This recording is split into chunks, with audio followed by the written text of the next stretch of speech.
말씀 들을 준비가 되셨습니까? 오케이. 초대교회에 유명한 신학자들이 많이 있습니다. 그들 가운데 가장 우리가 잘 아는 신학자는 성 어거스틴이라고 하는 사람입니다. 참회록이라고 하는 책으로 유명한 사람이죠. 아마도 믿지 않는 사람들 가운데서도 한 번쯤 읽어봤을 그러한 유명한 서적입니다. 청년 시절에 방황했던 그 어거스틴이 돌아오게 되는, 고백하고 참회하는 그 과정을 담은 그런 책입니다. 또한 그의 어머니 모니카에 대한 이야기이기도 합니다. 그는 참회록 가지고만 유명한 사람은 아닙니다. 그가 초대교회에, 그리고 중세 이후 지금까지 교회에 지대한 신학적인 영향을 미친 유명한 신학자 중 한 사람입니다. 이 어거스틴이 우리와 그렇게 멀리 있지 않은 이유 하나는 그의 한 이야기 가운데에 이런 말이 있는 것 때문입니다. Without God, we cannot. Without us, God will not. 우리 로비에 붙어있는 그 글, 바로 성 어거스틴이 한 말입니다.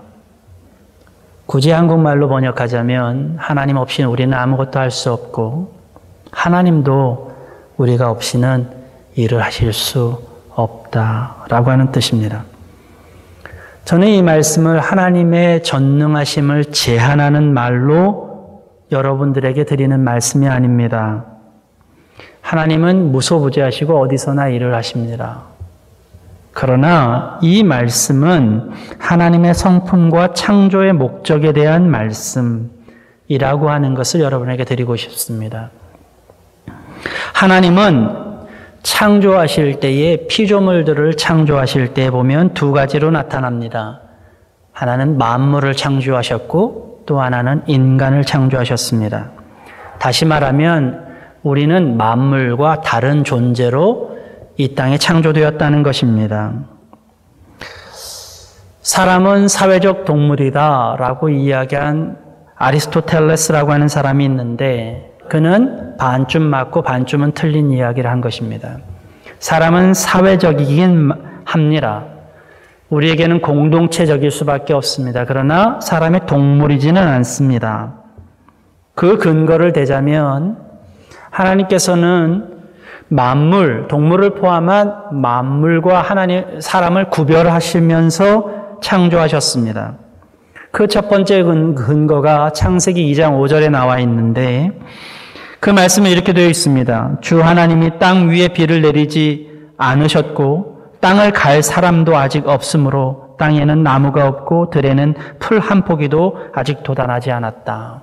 하나님께서는 천지를 창조하셨지만 사람을 기다리고 계셨습니다. 왜냐하면 이 땅을 가꿔야 할 사람이 있어야 하기 때문입니다. 그리고 하나님께서는 사람을 만드시고 직접적으로 사람에게 말씀하셨습니다. 창세기 1장 28절의 말씀입니다. 하나님이 그들에게 말씀하시기를 생육하고 번성하여 땅에 충만하여라. 땅을 정복하여라. 바다 위의 고기와 공중의 새와 땅 위에 살아 움직이는 모든 생물을 다스려라. 그러니까 분명한 사실은 인간은 만물을 다스리는 존재로 이 땅에 태어났다는 것입니다. 또 한 가지 근거가 있습니다. 인간이 다른 피조물, 다른 만물과 다르게 창조되었다는 다른 근거는 바로 우리에게 하나님께서 생명을 주셨다는 사실과 그리고 하나님의 형상을 담게 만드셨다는 사실입니다. 그 성경 말씀은 창세기 2장 7절에 나와 있습니다. 주 하나님이 땅의 흙으로 사람을 지으시고 그의 코에 생명의 기운을 불어 넣으시니 사람이 생명체가 되었다. 생명의 기운이라고 하는 말은 우리가 쉽게 말하는 성령입니다. 살아있는 영이라는 것입니다. 우리는 영적인 존재입니다. 하나님께서는 특별하게 우리에게 성령을 주셨습니다. 이것이 예수님께서 사마리아 여인을 우물가에서 사마리아 여인을 만나시고 예배하는 자를 하나님께서 찾으시는데 곧 하나님이 영과 진리로 예배하는 자들을 찾으신다라고 하셨어요. 그때의 그 영이 바로 이 생령입니다. 그러니까 우리는 영이 있어야만 하나님을 예배하는 존재가 될 수 있는 거예요. 이것은 다른 피조물들과는 전혀 다르게 만드셨다는 증거입니다. 비로소 생명체가 되었다라고 하는 이야기는 이 생명과 우리의 목숨과는 전혀 상관이 없습니다. 동물도 목숨이 있습니다. 근데 그 목숨과는 전혀 상관없이 우리 인간이 온전하게 생명체가 되었다고 하는 것은 우리 속에 영이 있기 때문입니다. 다른 피조물과 다르게 만드셨다는 것이죠. 또 한 가지는 하나님의 형상을 담게 하셨다는 것입니다. 자, 하나님 말씀 1장 26절을 보십시다. 하나님이 말씀하시기를 우리가 우리의 형상을 따라 우리의 모양대로 사람을 만들자. 그리고 그를 통해서 모든 것을 다스리게 하자라고 하셨습니다. 왜 하나님께서는 특별히 하나님의 형상을 따라서 우리를 만드셨을까요? 그것은 이 땅을 다스릴 때에 하나님의 대리자이기 때문입니다. 제가 한번 말씀드린 적 있지 않습니까? 동물들이요, 아담이 탁 나타나니까 아담의 형상을 보고 하나님인 줄 알았다는 거 아니에요. 하나님과 형상이 같으니까. 놀라운 사실이 있습니다. 하나님을 대신하는 사람으로 우리를 창조하셨던 것, 하나님께서는 이 땅에 있는 모든 것들을 우리를 통해서 일하시고 우리를 통해서 다스리시기를 원하셔서 만드셨다는 것입니다. 많은 사람들이 이런 질문들을 합니다. 왜 하나님께서 직접 다스리지 않으십니까? 이 땅에 불의가 있고 이 땅에 험한 세상이 있고 이 땅에 악한 것들이 있는데 왜 하나님께서는 이 땅의 것을 직접 다스리지 않으십니까? 이유가 있습니다. 그것은 이 땅은 우리를 통해서 일하도록 창조되었기 때문입니다. 그것이 인간의 창조의 목적이에요. 하나님은 신실하십니다. 하나님은 약속을 지키십니다. 그 이유가 있습니다. 우리에게 맡기셨다면 우리에게 맡기신 대로 일을 하시는 거예요. 이것을 다른 것으로 좀 설명을 해보면 직장에서 어떤 사람들을 내쫓으려고 하면 직접 해고를 하지 못합니다. 우리나라 노동법에는 불법으로 해고를 할 수 없게 되어 있습니다. 특별한 사유가 없으면 해고를 할 수가 없어요.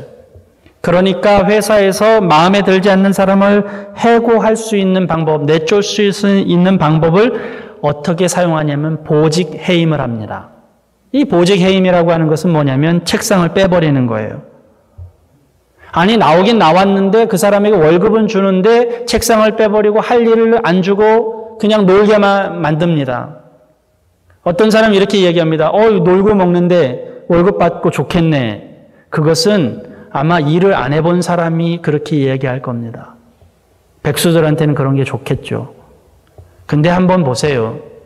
내가 회사를 갔는데 월급을 주고 다 하긴 하지만 그 사람이 할 일이 없고 책상도 없고 앉을 데도 없고 자기는 무용지물의 사람이 되면 그것처럼 낙심되는 일이 없습니다. 그 일들이 점점 지나가면 마음이 상하고 복잡해지고 무시당하는 기분 때문에 스스로 그만두게 됩니다. 자기의 할 일, 마땅히 해야 할 일을 주지 않는 것, 그것만큼 비참한 일은 없습니다. 우리 이 땅에서 하나님께서 직접 일을 하셨다면 마치 이거와 똑같은 일이 벌어지는 것입니다. 그러나 하나님은 신실하셔서 하나님의 마음에 들지 않는다 할지라도 하나님의 약속, 창조되었던 그때의 약속을 그대로 지키시고 이행하시는 것이 하나님의 신실함이십니다. 저에게도 일하는 철칙 두 가지가 있습니다. 한 가지는 자리를 놓고 자리를 위해서 사람을 뽑지 않는 것입니다. 우리 교회에서도 처음에 이런 이야기를 많이 했어요. 피아니스트가 필요하고 또 반주자가 필요해야 하나님께서 예배 드리는데 편하잖아요. 그러니까 피아노를 잘 치는 사람이 누구 있으면 좋겠다, 모셔오면 좋겠다, 이런 일들을 많이 하지 않습니까? 근데 기도할 때에 만약에 우리에게 그런 사람을 하나님께서 주시지 않는다면 그거 필요 없는 것이다. 이 원칙을 좀 정하자. 놀랍게도 하나님께서는 우리 미라자매를 보내주셔서 미라자매가 우리 초창기부터 우리 반주를 해서 예배 드리는데 아무 문제가 없었는데 사람이 주어지지 않는 한 그 일 때문에 사람을 구하는 일을 하지 말자. 왜 이것이 있느냐? 하나님이 이렇게 일하셨기 때문입니다. 하나님은 무엇이 필요해서 사람을 부르시지 않았습니다. 그 사람을 통해서 그 일을 하기를 원하셨고 사람이 중심이셨습니다. 또 한 가지의 철칙이 있다면 사람이 주어졌다면 그 사람에 의해서 그 일이 되도록 기다려야 한다. 사람이 실수할 수도 있고 맡은 바 일을 잘 못할 수도 있습니다. 일이 중심이 되면 그것이 기분 나쁘고 힘들고 이 사람을 빨리 해고시키고 다른 사람을 세우고 싶은 마음들이 막 생기기 시작합니다. 만약에 이런 식으로 하나님께서 그 일을 하셨다면 우리는 다 해고를 당하고 말았을 것입니다. 하나님이 이렇게 2000년이 넘도록 수천 년이 넘도록 우리를 기다리시고 계시지 않았을지도 모릅니다. 근데 하나님께서 왜 우리를 참으시면서 기다리실까요? 그 일이 우리에게 맡겨졌기 때문입니다. 하나님은 일의 완성으로 사역을 하시는 것이 아니라 사람으로 사역하십니다. 그러니까 꼭 성공하는 것, 꼭 일이 잘 되는 것이 하나님의 일은 아니에요. 하나님의 일의 대부분은 일이 잘 안 되는데도 기다리는 데 있습니다. 세상의 일은 성공하기 위해서 일을 하지만 하나님은 우리를 사용하시기 위해서 일을 하신다는 것입니다. 저는 오늘 이 말씀을 드리면서 강조하는 것이 있습니다. 하나님과 우리는 동역하는 관계라는 것입니다. 하나님은 우리를 통해서 일하시고 우리를 통해서 역사하십니다. 우리는 하나님의 영광이 표현되고 드러나는 이 땅의 존재입니다. 그래서 우리는 하나님의 영광을 위해서 산다고 고백하는 것입니다. 하나님의 영광은 인간을 통해서만 드러납니다. 이 땅에서는요. 하나님의 영광은 이 땅에서는 우리를 통해서만 역사하십니다. 마치 전구라고 하는 것을 통하지 않고선 빛을 내지 못하듯이 수많은 통신망의 전파가 핸드폰이라고 하는 휴대전화라고 하는 그 단말기를 통하지 않으면 통신을 할 수 없듯이 하나님의 역사심은 하나님의 영광은 우리를 통해서만 이 땅에 표현된다고 하는 것입니다. 오늘 이 본문을 한번 보십시다. 기본 스토리는 이렇습니다. 수고하고 무거운 짐진 자들아 다 너에게로 오라. 내가 너희를 쉬게 하리라. 그렇다면 마땅히 어떻게 쉬게 하시는지의 과정이 나와야 되는데 예수님은 그런 이야기는 하나도 없고 29절에 이렇게 말씀하십니다. 나는 마음이 온유하고 겸손하니 내 멍에를 메고 나한테 배우라. 여러분 뭔가 이상하지 않습니까? 아니 짐을 내려놓게 해주신다더니 아니 내 멍에를 메라고? 예수님의 멍에를 메라고요? 그 멍에까지 나보고 메라고요? 그리고 그 멍에가 쉽고 가볍다고요? 이게 어떻게 말이 되는 소리입니까? 세상의 권세로는 세상의 판단으로는 말이 되지 않는 소리입니다. 네, 사랑하는 여러분, 제가 미리 말씀드린 것처럼 창조의 목적으로 우리는 돌아가야만 합니다. 하나님과 우리는 동역하는 관계라고 우리는 미리 말씀하셨습니다. 하나님과 동역하는 관계라고 하는 것은 무엇일까요? 우리는 어떻게 창조되었을까요? 하나님께서 명령하시고 우리는 준행하는 존재로 이 땅에서 창조되었습니다. 하나님께서 말씀하십니다. 다스려라. 그럼 우리는 그것을 다스립니다. 하나님께서 말씀하십니다. 이 모든 동물들의 이름을 지어라. 그러면 우리는 그 동물들을 이름을 짓는 것입니다. 놀라운 사실은 하나님께서 이름을 지으라고 명령하셨을 때 우리는 거기에 순종합니다. 그랬더니 어떤 일이 벌어지냐면 날카로운 맹수들이 우리 앞에 굴복합니다. 하나님의 명령과 순종이 만나니까 이 세상을 다스릴 수 있는 힘이 생기는 것입니다. 왜냐? 그것이 우리의 창조의 목적이기 때문입니다. 이것이 인간의 창조 이유예요. 그래서 우리는 목적으로 돌아가야만 합니다. 창조의 목적으로 사는 것이 가장 편안한 삶이에요. 저는 지난 고난주간 새벽에 5번째 시간에 이 이야기를 이렇게 말씀드렸습니다. 물고기는 물에서 가장 편하고 새는 하늘에서 가장 편하다. 왜일까요? 물고기는 물에서 살도록 지음받았고 새는 하늘에서 살도록 지음받았기 때문입니다. 하나님의 지음받은 창조의 목적대로 살아가는 것이 가장 인간에게 편안한, 그 창조물에게 편안한 상태이고, 그리고 가장 안정된 상태입니다. 그렇다면 인간은요? 인간은 과연 어떤 것이 가장 편안할까요? 하나님의 명령에 순종할 때에 가장 편안한 상태가 되는 것입니다. 죄의 얘기도 제가 말씀드렸죠. 죄는 뭘까요? 근데 그것을 깨트려버렸다는 거예요. 마치 하나님께 순종하면 더 짐이 지어질 것 같고, 그러나 우리에게 가장 편안한 상태, 우리에게 가장 쉼이 있는 상태, 우리에게 정말 샬롬인 상태는 창조의 목적대로 가는 것입니다. 그래서 요한복음 14장 27절에 예수님이 이렇게 말씀하십니다. 나는 내 평화를 너희에게 준다. 내가 너희에게 주는 평화는 세상과 같지 않다고 말입니다. 이유가 있습니다. 세상은 다 버리라고 얘기합니다. 다 내려놔야 된다고 얘기합니다. 내 짐을 다 내려놔야 된다고 세상을 얘기합니다. 그것이 세상이 주는 평안입니다. 그러나 창조의 목적의 평안은 그것이 아닙니다. 하나님께서 창조하신 대로 너가 살아라. 하나님께서 창조의 목적대로 살아라. 그것이 너에게 가장 샬롬한 상태고 가장 편안한 상태다. 그것이 세상이 줄 수 없는 평안. 예수님은 그렇게 말씀하시는 것입니다. 세상이 주는 평안이 과연 평안할까요? 세상이 주는 평안이 과연 여러분에게 편안할까요? 그것은 일시적일 뿐입니다. 하나님의 동역자로 서지 않으면 우리에게는 쉼이 없습니다.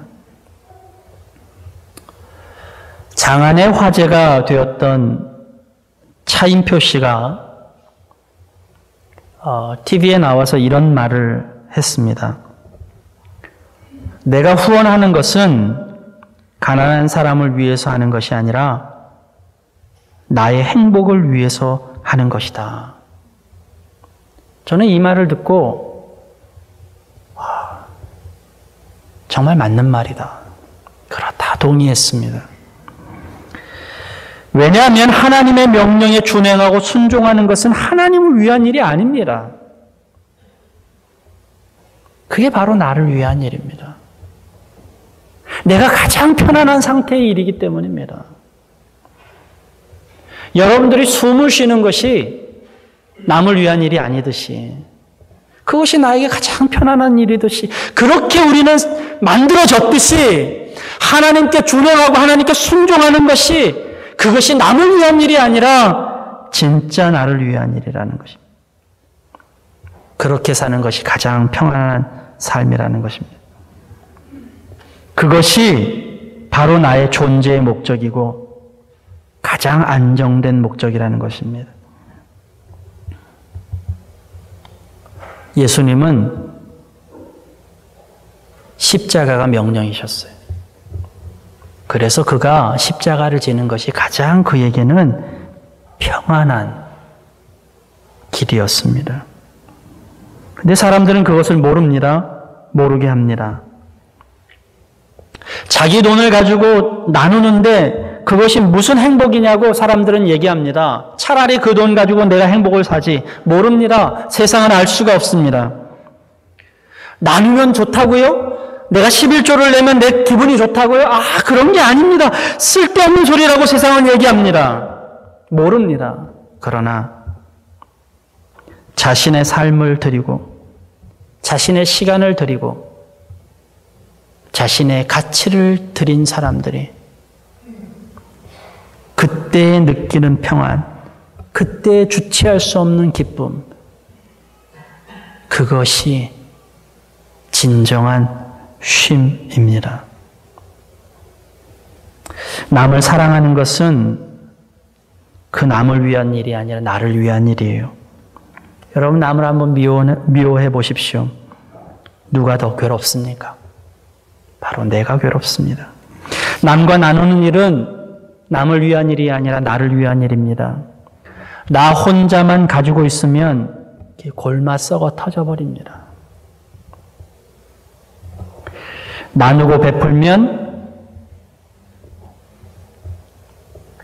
나만 챙기면, 그러면 고립무원에 빠지는 경우가 많이 있습니다. 남편들에게 좀 죄송한 얘기입니다만, 남편들이요, 아내들한테 큰 소리 치고 살아가는, 요즘엔 안 그런가? 사람들이 있어요. 근데 만고의 진리가 있습니다. 힘없고 나중이 되면 부인한테 꼼짝 못한다는 이야기가 있어요. 여러분들이 신경질 부리고 큰 소리 칠 때는 좋지요. 좋아요. 그렇게 되면 내가 내 마음대로 할 수 있고 내 마음대로 얘기할 수 있으니까 좋을 것 같지요. 점점 더 외로워집니다. 점점 더 나 혼자밖에 되지 않습니다. 내 성질대로 살면 여러분 좋을 것 같지요? 네, 좋습니다. 근데 점점 더 고립됩니다.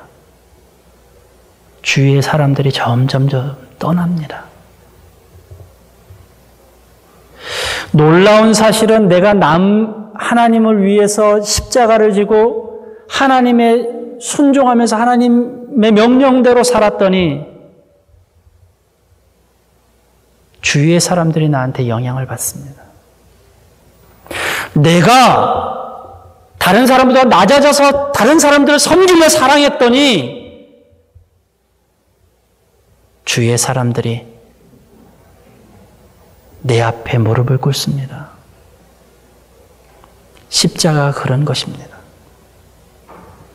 내가 십자가를 졌더니 그 십자가가 나를 높여요. 내가 십자가가 아니라 성질을 부렸더니 그것은 나를 낮추는데, 사랑과 협력은 남을 위한 일이 아니라 바로 나를 위한 일입니다. 사랑하는 여러분, 오늘은 부활주일입니다. 2000년 전에 예수님은 하나님과 동역하자 그분의 명령에 순종하셨습니다. 그것이 그 십자가를 지신 것이 가장 예수님다운 일이었습니다.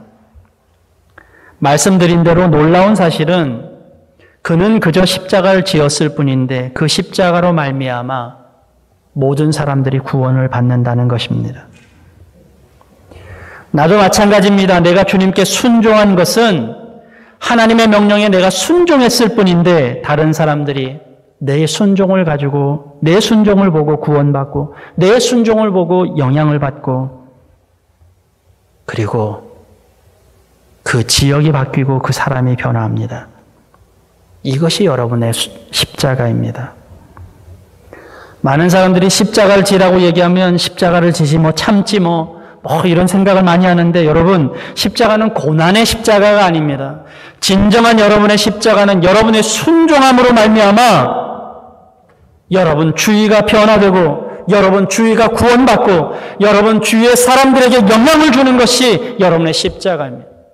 여러분 앞에 놓여있는 것 가운데에 내가 이것을 힘써 수고하며 지었더니 다른 사람이 영향받는 일들이 무엇입니까?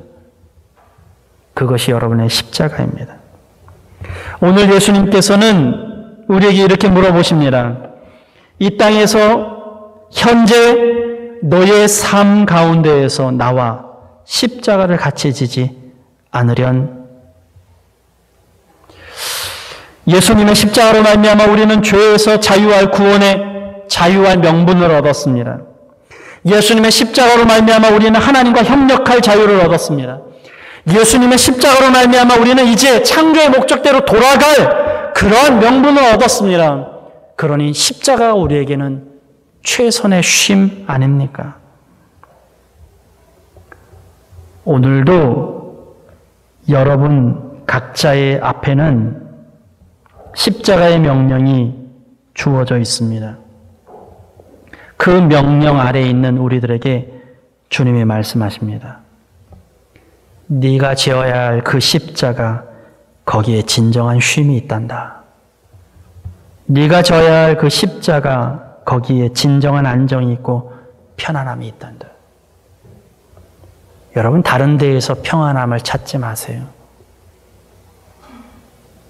나의 기득권에서 평안함이 찾아지지 않습니다.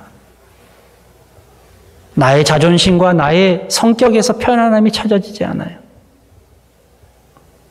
하나님이 주시는, 하나님이 담당하도록 주신 십자가에서만 우리는 쉼이 있습니다. 여러분의 삶의 미래에 두려움이 있으십니까? 두려움의 십자가를 피하지 말고 지십시오. 여러분 가정에, 여러분 직장에 어려운 문제들이 있습니까? 여러분 앞길에 선택의 문제가 있습니까? 여러분 어려운 길을 택하십시오. 십자가의 길을 택하십시오. 섬기는 자의 길을 택하십시오. 여러분이 가고자 하는 길에 반대에 서십시오.